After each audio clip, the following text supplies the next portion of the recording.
The book I have chosen for this project is Born Survivors, Three Young Mothers and Their Extraordinary Story of Courage, Defiance, and Hope by Wendy Holden. It's a biography about three soon-to-be mothers who are sent to concentration camps during World War II.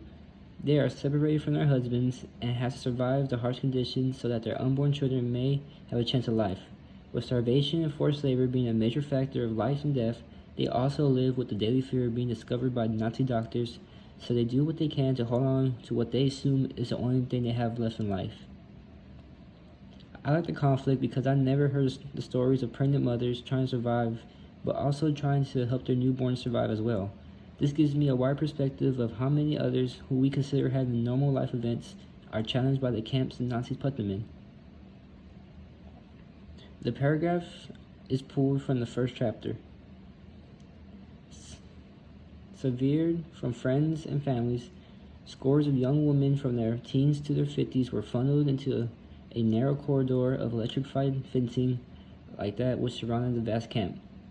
Shocked into silence, they stumbled over each other as they were driven past the chimneys and along the lip of several deep ponds until they reached a large single-story reception building, the sauna or bathhouse, hidden among birch trees.